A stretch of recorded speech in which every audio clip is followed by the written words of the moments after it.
Hey, Hal, thanks for coming on the show today. What's going on, Breezy? Well, it's nice to have you, and I appreciate you joining me in the new studio, the first episode of season two, Power of the Permian. It's really exciting. Absolutely. Happy to be here. Well, It's a and pleasure. I'd been following you for a long time, and you jump out at people with some of the posts that you put on LinkedIn, and you know that. But when I first found you, it was like always like this energy of these companies are going to get turned into the FBI, Right? and so it's such an attention grabber.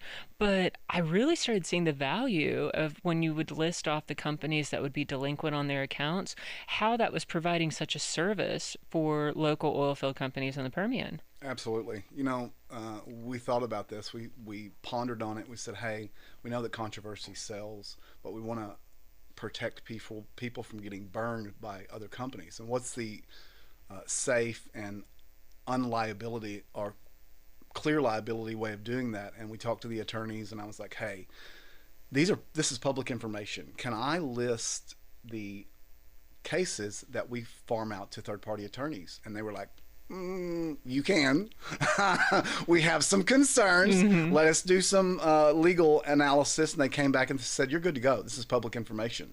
What happened is that first post had 55,000 impressions within 5 days. And at that Wow. point, I was like, we may be onto something here. And you really were, and it's like the brand Ryan and Jacobs. It's like you would just start seeing it. You're seeing it at a trade show. You're seeing your posts, and you're starting to see like these are companies Absolutely.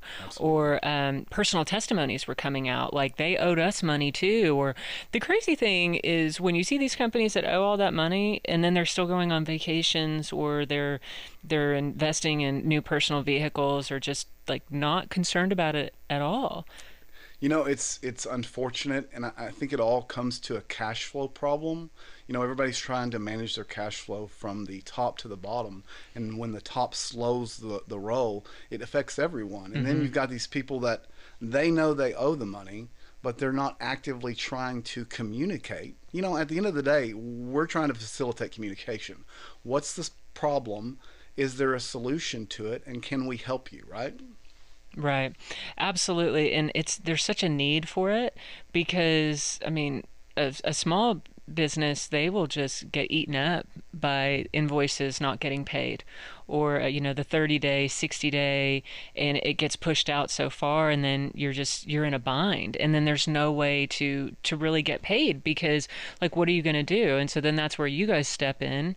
But like you told me before, you have a lot of different approaches that you can take. Oh, absolutely. So we have the whole gambit from credit checks all the way to lawsuits and liquidation. So credit checks, we offer a credit check to where we can do a deep dive on the company to find out what's going on.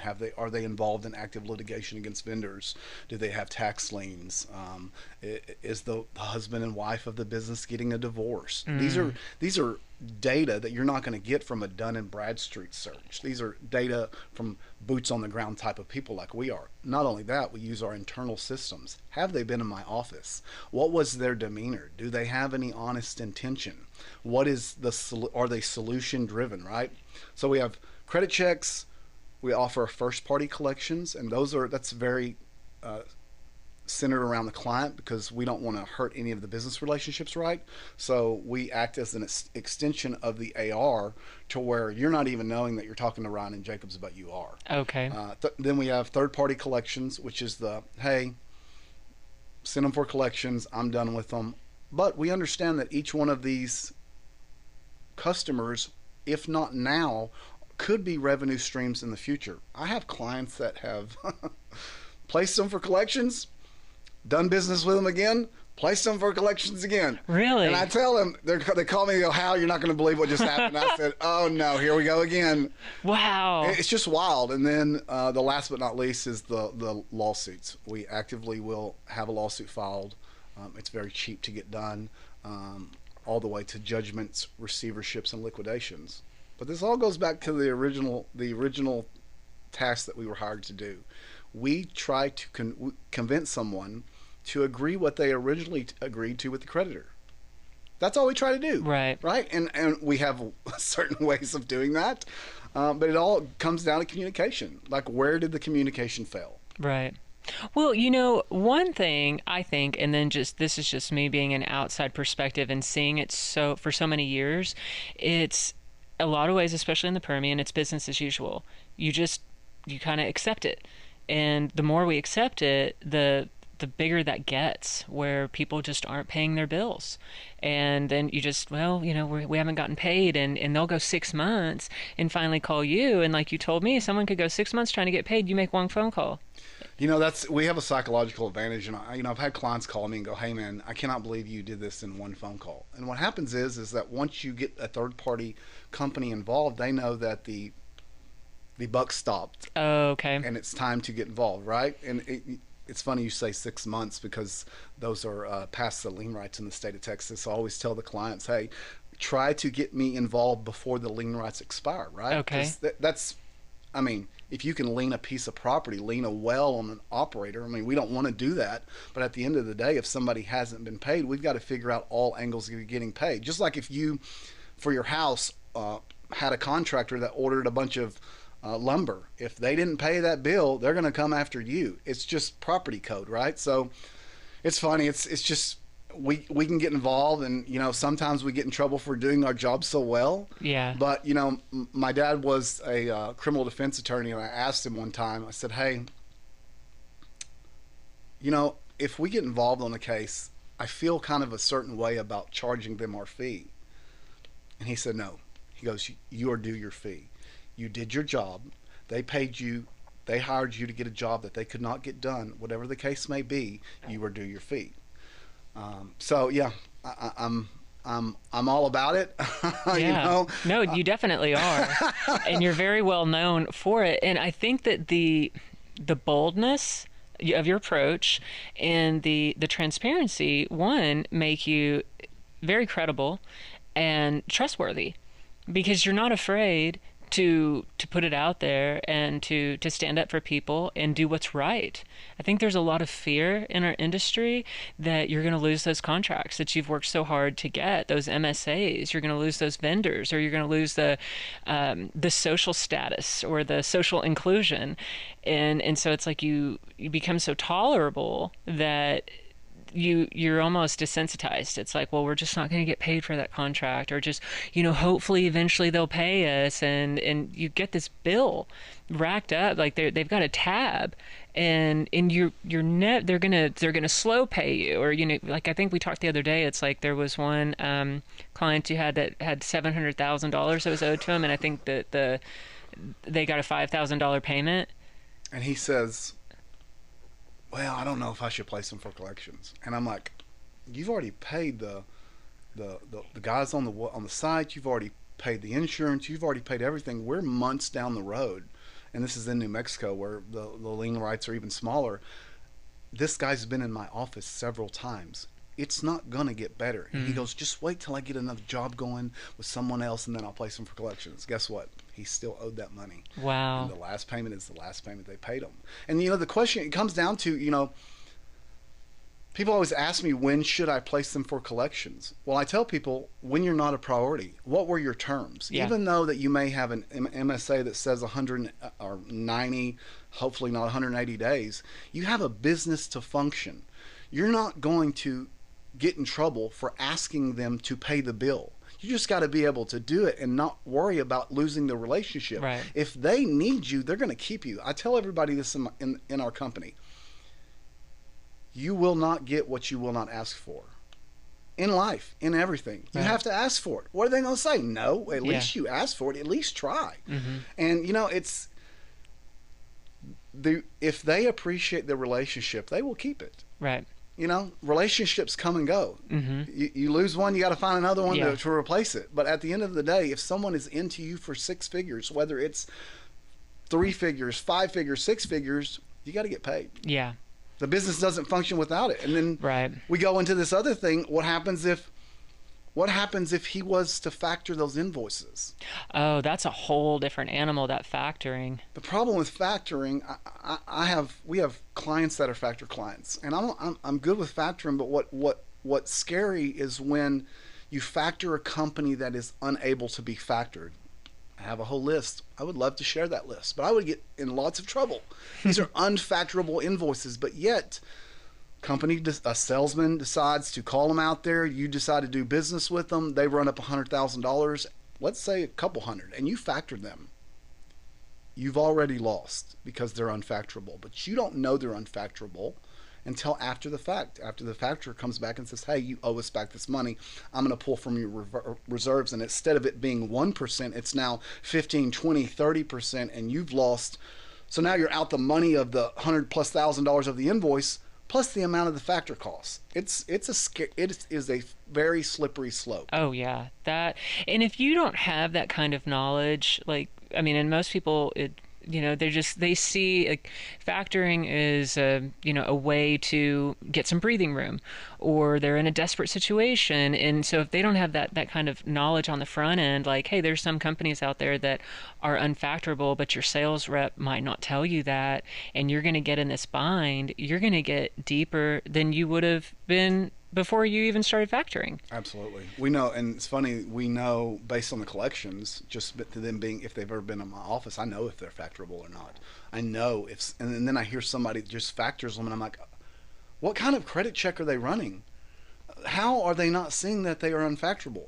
I always say this: in everything that you do, you need to find a great business partner. You need to find a great factor. You need to find a great collection company, Ryan and Jacobs. You need to find a great bank. You got to find great people around you. And that's kind of one of the reasons why we went into business. There are bad players in this industry, just as there are in the oil and gas industry. There are players that are out there to not pay people. Right. There are a ton of players in the industry, and that's why Ryan and Jacobs was started. Liz, my business partner, genius level marketing and operations. We used to work at this other company, and we thought, hey, we can do this better. We can breathe a breath of fresh air into the industry. We can operate with transparency in everything that we do. We open up our books to our clients. Not many people do that. I want you to see exactly what's going on. I give them a login to a portal. We turn around and have payments sent back to them within 7 days via ACH or wire, or however you want to be paid. Yeah. It's a turnkey process, and what happens is that has allowed us to scale to crazy scaling that we're very happy with. It's getting to be a monster in a good way, Yeah. and I'm here for the ride. Right.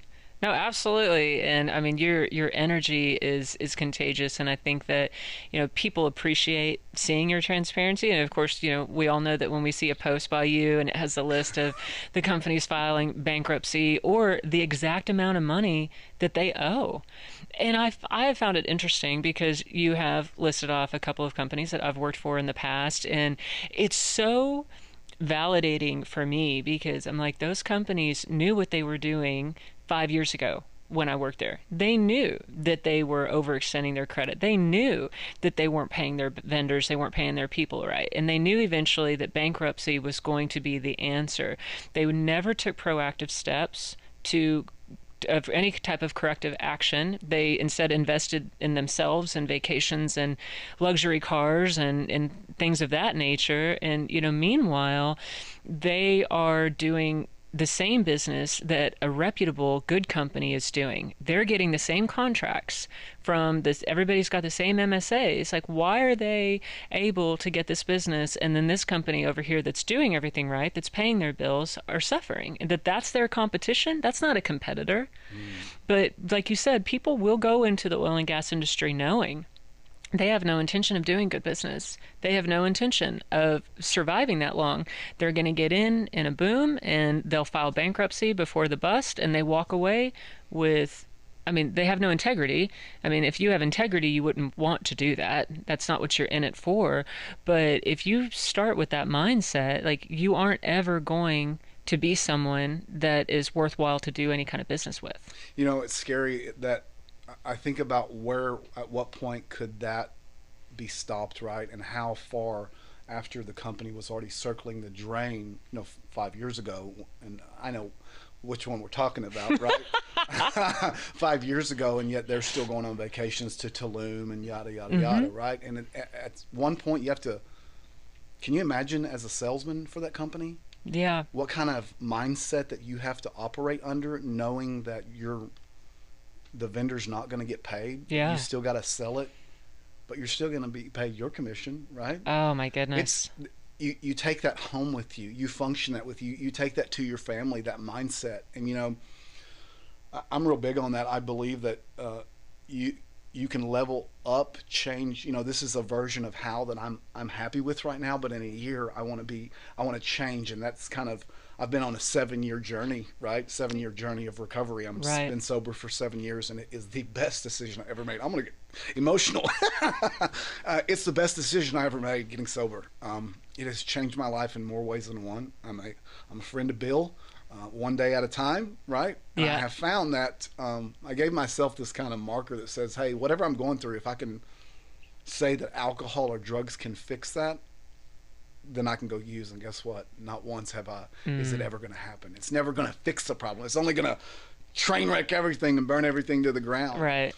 But going back to it, these companies, what is their intention and how long do they, you know, I wish I knew how many companies right now were on the verge of bankruptcy. I kind of have a pretty good idea, Right. because But I just to see. really know that exact number would Oh, be. absolutely. I think we have $10 million in lawsuits out right now.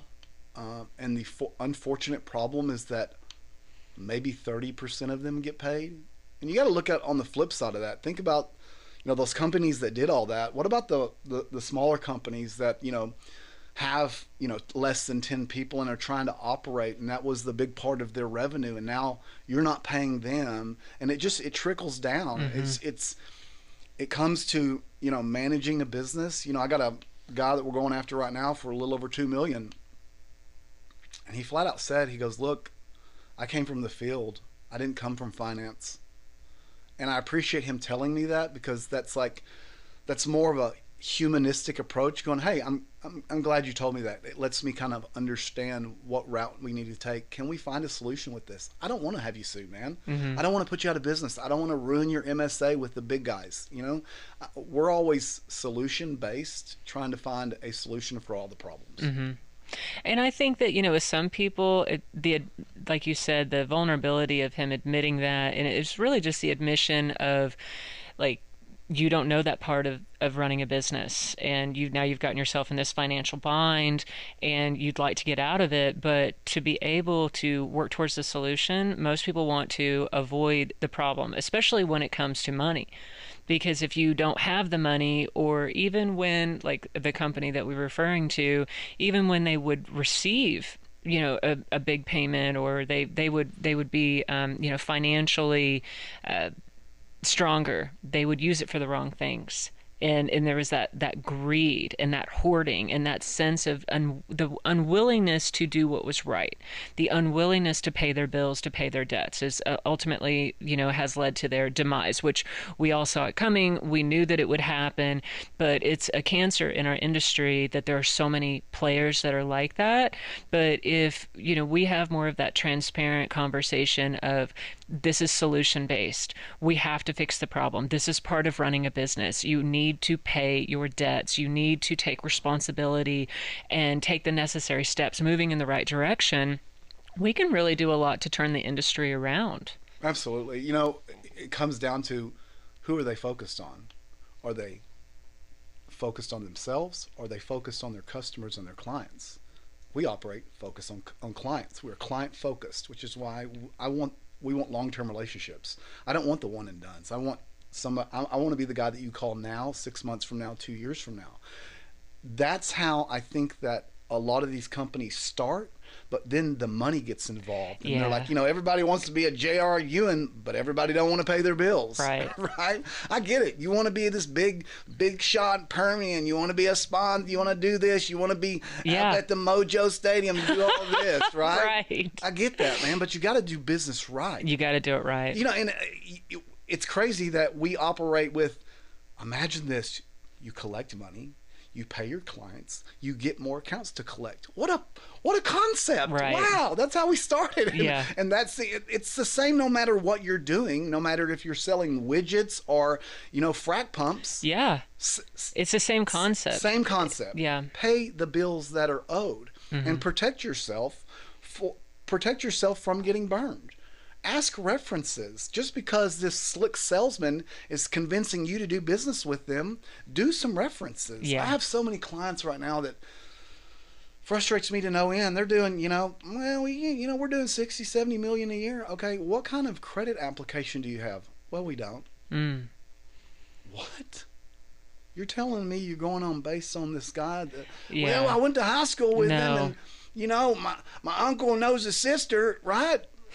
And granted, I still have clients that literally will write an invoice for $75,000, no company man stamp, no nothing, and just go, hey, here you go, turn this in. And I'm like, it literally is on a piece of paper that says wellheads. Wow. It's wild. I believe that, I though. don't have a lease location. I don't even know who the operator is. Mm-hmm. We gotta, and that's how things were done back in the Right. 70s, 80s, right? Mm-hmm. Maybe even the 90s. But we're getting to be a technologically driven world, Yeah, right? So everything has to function around by that. You have to adapt you do. and grow. Absolutely. Well, and the thing about all of that, these advances that we have in technology, is it's holding people more accountable. Absolutely. It's no longer the handshake and we're going to owe our cousin and see him at Christmas and we're 6 months delinquent, but nobody's going to say anything because nobody wants to ruffle any feathers. It's like we really have to hold each other to a higher standard because it's not like that anymore, and it's not working. And you see these companies, and like you said, they'll file bankruptcy and walk away, and then all these vendors aren't getting paid and they're suffering. And so who is supposed to struggle here? The person that on good faith gave them the business and now they're out this money, or the ones that had no integrity to begin with and they're just going to walk away, no punishment, no, and just go down the road and start another business? I mean, I've seen so many companies do that as well. So how is that okay? How do people do that? It all comes to integrity, and if you do a quick Google search and find out that this person has ran at 3 companies in the last 5 years, you may not want to do business with them, because successful entrepreneurs don't have to change job titles every 2 years, right? Yes. Like, We'll keep it 100 on that. you've been the CEO of 4 different companies, but But there's so many smoke and mirrors out there Oh, like that, where it's just like absolutely. somebody sees their title and we're impressed. And I'm like, look beyond that title. Anybody could type that out. Yeah, show me that you're managing a group of people on a daily basis, where you're basically managing an adult daycare, right? Yeah. Then I know you've gained that title, not Absolutely. because you and your buddy are in a truck going to a well site, right? Yeah, and you guys decided to give yourselves these. You're the president. I'm the vice president. Yeah. And that's it. But there's so many people that are fooled by that because you want the business, you don't understand the industry. This is especially true with oil and gas, because there's so many that can come in, do something in a hurry, and get out and not be the wiser. They can change their name, they can change their title, they can slap a new company logo on the side of their truck, and all of a sudden everybody's congratulating them on this new venture they're on. But if, like you said, you peel back the curtain, you go on Google or you call Hal and say, Hal, I want to do a credit check on these guys, you can just deduce really quickly that, hey, they're not reputable. It's all just on the front end, and you can make anything look good. Oh, absolutely. I had a client call me. I've been going after this guy for a while. He owes several $1,000,000, and finally I gave it up, let it go, did what I needed to do to make sure that he was held accountable. But I had a client call me and go, hey, what do you think? This is this new guy. I'm thinking about doing like $500,000 in business with him. And I was like, I wouldn't give him a Jack in the Box taco. He's like, what do you mean? I was like, run away, shut the deal down right now. Oh, He calls wow. me back a week later and he goes, man, you just saved me. What does that cost? What does that cost me? He said, it doesn't cost me anything. Give me some business when you got it. People ask us, why do you do the credit checks? And we have a subscription-based fee now, because we were just getting, just An hundreds influx, a I'm week, sure. right? And I'd rather save you money on the front end than watch you get burned on the back end, Yeah. right? I know. Look, you're already a client. We're doing business. Yeah. I'm not going to just do business with somebody just for credit checks. Right. I want to collect some business, right? Give me, and it's you got to protect yourself in all ways possible. And Right. I'm as this thing grows that we've created, you know, it's going to evolve and get better and better and better. And, you know, we change processes all the time. Mm-hmm. Everybody loves change at the office. Yeah. I tell everybody to, you know, I used to have people preach this to me. You gotta be adaptable to change. Yeah, no, I don't. But Right. you do. You You know, do. we understand the processes from looking down at the organization and what can make us better and what can make us, you know, make decisions quicker. Mm-hmm. Well, and the thing is about change is you go through different experiences with different clients and customers and you learn things. And Absolutely. you'll learn what worked and what didn't, what could be better. And I think that, one, with you doing the credit checks as a courtesy, like you said, like in the beginning, one or two, that's building that relationship. And it is allowing you to also build your reputation because they're going to tell their buddy or their business partners like, hey, this is who you need to call when you're having these financial issues with collecting. And so that's huge right there. That's definitely working. But then as you go further in and you get in these deeper situations, it's like you are going to get into very unique situations. Absolutely. Everybody has got, some, and like you said, it's emotional, it's psychological. You're dealing with money, and people don't want to admit their financial problems. They don't want to talk about it. And like you said, it's you have an approach that you can get paid today, whereas it may take your client 6 months, and so then you deal with that. And so as you guys grow and evolve and you come in deeper in the industry, you're crossing over, you're in other industries, you're getting all of that wisdom. And so being able to give a little bit of that to your clients and show people what you're capable of, then you're not having to sell anything. Absolutely. You know, it's crazy. A big part of our business is referrals. You know, we'll work some magic and collect on a big account that they had no idea that they could even collect on. Right, so far outside of lien rights, you couldn't lien anything, but we end up getting it resolved. And what happened was I'll get 3 4 phone calls about it going, hey, did you collect on this? And I was like, yeah, we did. Hey, I need you to do this and this. And it's a referral chain. What happens is the guy gets paid and he goes, man, they just paid me. I just got paid. They placed it 30 days ago and I just got paid 150,000. And what happens is that we'll get into, and then what happens is that I build a rapport with the customer that owes the money, right? Let's say they're an operator, right? I got to have a rapport with them to get my clients paid. Mm-hmm. I cannot be adversarial with them unless they just don't want to pay. Then Right. it's okay, fine. Then we'll let the judge decide, right? I'll make you spend money on an attorney, but let's figure out a solution. What happens is we reach across the aisle and we start making these business relationships where I can make somebody calls from my office, they know it's Ryan and Jacobs. If Hal's calling, they know, we have a problem. Yeah. And we find a solution, right? There's a solution to be had. Things that I can't help with are bankruptcies and out of business. But anything else, we can help. Well, yeah, there's a lot that builds up to that point where you can step in and solve the problem. And I think having that solutions based, that positive energy of wanting to help both sides come to the resolution. I mean, I think that, like you said, you're building trust with both types of clients because then you've got the emotional investment, the anger, the resentment, the avoidance. Like there's so many different emotions going on here and reactions, like the way people are when it comes to their finances. Absolutely. So when you can be that center point and you can connect the two and you have such a transparent process, it's being able to log in the portal and see what's going on. I think that is going to let those walls come down as well. So I mean, the way that you guys have developed your system is very unique, but it's refreshing because you think collections and it's just this image of a third party telemarketer calling nonstop, demanding money, threatening you. I mean, whatever happens in that type of circumstance. But when you're calling or you're getting to know people, the platform of LinkedIn, that's a business platform. So you've inserted yourself on LinkedIn and you are the expert when it comes to recovering finances. You are very honest and straightforward with these are the companies that are currently listed that have now gone bankrupt, and we can all look at that and gain the knowledge. But when you make your FBI post, we also know that Hal can be very serious.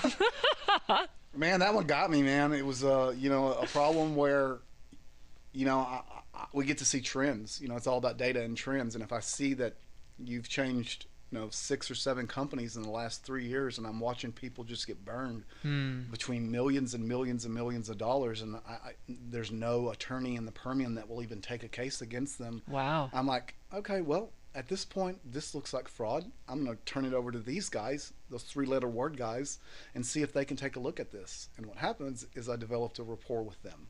Okay. I started developing a rapport, and every time that I feel that there's a problem, I turn it over and go, hey, look, this looks like I'm not the expert on fraud. You are. Take a look at this. And I have no problem getting a look at it, because at the end of the day, if someone intentionally, willfully hired someone to do work and made no intention on ever paying them, completely runs straight into default, that's got to be looked at, right? Yeah. Especially when it's in the 6 figures, especially when that company that did the work trying to get paid can't pay their health care because you didn't pay them, because you had no intention of paying them. Oh, that gets me going big time. I'm sure it does. What happens is, like, these companies, mom and pop companies, are faltering because of a guy that they're just trying to build the revenue up to stay in business next year. Mm-hmm. It's crazy. It really is, and I agree, because there is a lot of that. Like, there's so many different types of businesses and personalities in the Permian. You've got people that are, family, husband and wife duo running the business together. You've got CEOs that come from these Fortune 500 companies helping startups, and others that are grassroots, built it from the ground up, and they want to help people. I mean, you've got a lot of integrity. Absolutely. But then you've got the flip side to that. You've got ones that are not responsible with their finances, that are corrupt, that are knowingly committing fraud and having no intention of doing good business. And so to be able to kind of go through those different types of relationships, like you said, you have the rapport. You also have a way of handling those cases where you know that this is very intentional. This is ill will. And so with an ill will type situation, there are certain steps that you're going to take as well. There are certain companies out there that will run up a vendor's bill, no intention on paying them, wait until legal action or an agency is involved to settle the debt. Knowingly do it. They've done it a lot. Yeah, I've worked for a couple of those companies. How do you protect people? It's, and the thing is, it's like, then there's so many people that get burned in that process, because you got your sales rep that's calling the vendor and setting it up, and able to buy the material because they've built this relationship together. And then once it gets to that point, those relationships are damaged and burned, and the people that were counting on those invoices getting paid are burned. But then you've got the person that from the very beginning lying to your face, knowing that they have no intention of paying this vendor, and they're going to say anything to get the business, to get the MSA, to be able to get the material, and like make all of these promises. But they know what they're going to do. They're going to leave town. They're going to file bankruptcy. They're going to go work for another company. They're going to do whatever they have to do to save their own ass and get away from the situation. It's like, light it on fire and leave it to burn. I always tell people, red flag is if you're getting solicited to do business with them, if it's a new salesman who has not a lot of rapport at the business. Let's say they're 3 to 6 months been there and they're trying to get you to do this job. Okay, red flags. Number one, ask yourself, why are they calling you? Right? There's a bunch of people that can do roustabouts. Why are they calling you? There's a bunch of people that do equipment rental. Why are they calling you? Not the bigger guys. Yeah. Right? There's a reason they're calling you, because they've probably burned the other guys. Mm-hmm. Their credit's no longer good there. Yeah. So I tell people to be very aware of that, because some people are like, oh my gosh, we're getting to do this frac job. We're going to make all this money. No, you're not. You're They're not going to pay make you. the They're money. going to give you a payment up front, maybe not even that, or a 30-day payment, and then after that, run it till it's 30, 60, 90, 120, 180, push you past lien rights, and at that point, what are you going to do? You're going to call Hal, and I'm going to go, You should have done a credit reference check. You should have done, yeah. Now we're going full collections on them. Yeah. And then that company's strained because they need that money. And they've gone through all that emotional turmoil waiting all that time to get paid. And then they're calling, and then oh my gosh, it's that whole process of, yeah, we're gonna pay you, we're gonna send you a check, we got it coming, and then there's the relief. Then a week goes by, you still don't receive the check, and you go through that process again. Now they're saying something else. We've been out of town, we've had all these internal issues, we're sorry, oh, we had to let this person go, and we're gonna get that payment to you. And so you go through this emotional roller coaster, and then you're so devastated by the time they're calling you, or they're in a situation where they don't even know to call you, they don't even know what to do, because we're so uneducated on some of these practices, because you don't know until you get into that situation. And so really being able to be proactive here, like you and I are, just being able to discuss it and kind of talk it out, and what people can do, the steps to take to protect themselves, to prevent this from happening, is upfront. Like you said, look at how long the sales rep has been in their position. Why did this job come so easily to you? Do the credit check.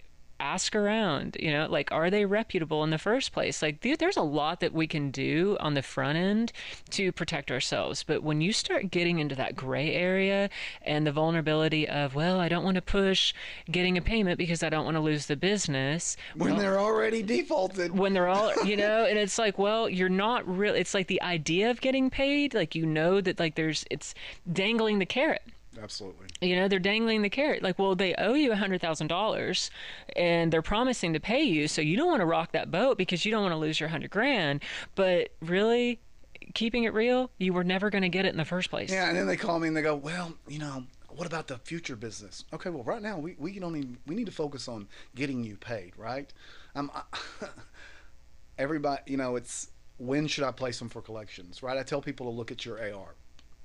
How many of them are past your terms? Well, we got a big 1 to 30 to 1 to 60. What's past 90? Send what past 90? Send it all to me. And what happens is me and Liz we'll fly anywhere to go see somebody.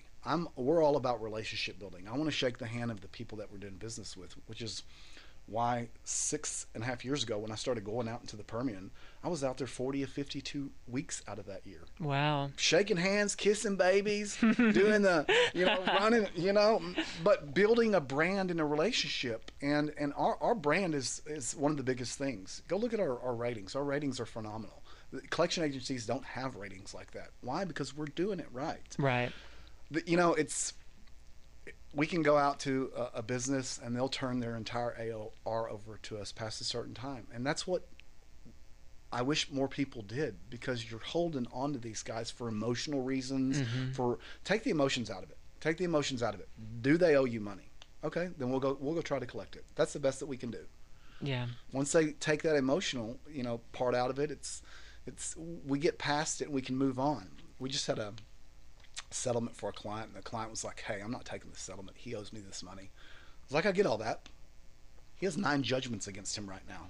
Okay, I'm happy to get you a judgment. What's that gonna get you? It's gonna get you a piece of paper and you can do what you will with it. Right. We can try to go after bank accounts, but this guy changes bank accounts like I change shirts. Right. And that could be 18 months, 2 years down the road. Mm-hmm. This is what we can do right now. Can we get it done? And they're like, get it done. Yeah. And I'm like, I can take you on a steak dinner for this. I can't take you anything on that. Nothing. On prompt, hopefully that we get some money now. Yeah. Right? They're already in the store buying the product. It's time to get the sale done. Yeah, absolutely. And I think, like, being able to cut your losses and say, you know what, this is where we can just move forward. Don't drag it out. Don't hold on to empty promises, or, hoping that you're going to get what you were owed, because you're either going to get what you can now, which is phenomenal, because it's either that or nothing. It's the idea of something that people are holding on to. And it's something that everybody struggles with as business owners, and doing any kind of business in the Permian, in the oil field, any industry, but especially the Permian, because it's such a melting pot.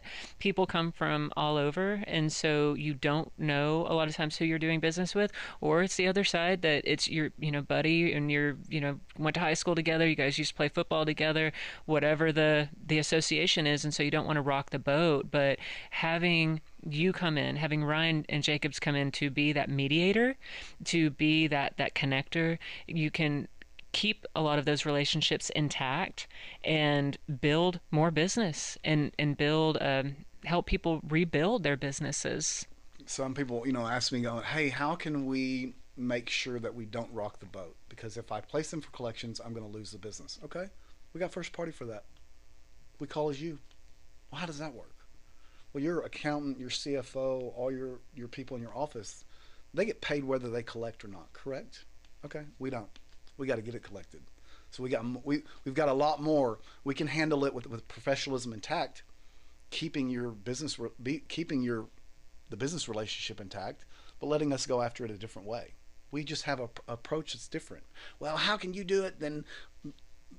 Because we're not getting paid until we get paid, right? Right. We're going to find the right people. It's all about talking to the right person. So many people are like, "Well, they owe me, this much money, and I've been talking to this company man." Well, that company man does not sign the checks, Right. right? I had a guy one time go, we were working under someone else's MSA for a big energy company. So they were third party under someone else's MSA. The rig had closed a year ago. Rig had moved years ago, and the location had been hit by a tornado. And I contacted the operator, and I contacted the sub, and they're like, "Hey, we cannot go and get these company men to sign all this company men to sign all these invoices. They're already moved on. It's going to take months." And I was like, "No, it's not." And we convinced them, and with one little button, they had all of those invoices signed within one day. And at that point, I knew things could be done that they're saying can't be done. You can get a W-9 and set up as a vendor in one day for a big company if you find the right person. You don't have to wait 30, 60, 90. Well, let me get you set up in the accounting. No, no, no. You talking to the right person, they're like, "Okay, well, let me get you out of my life." That's awesome. Very cool. Well, I think that it's a service that so many people in the Permian can benefit from, and I really enjoy hearing a lot about what you guys are doing at Ryan and Jacobs, and you are doing amazing things. And I appreciate you coming on today and talking all about it, Hal. Awesome. I appreciate it, Breezy. You bet. Thanks. And thanks everyone for watching Power of the Permian. We'll see you next time.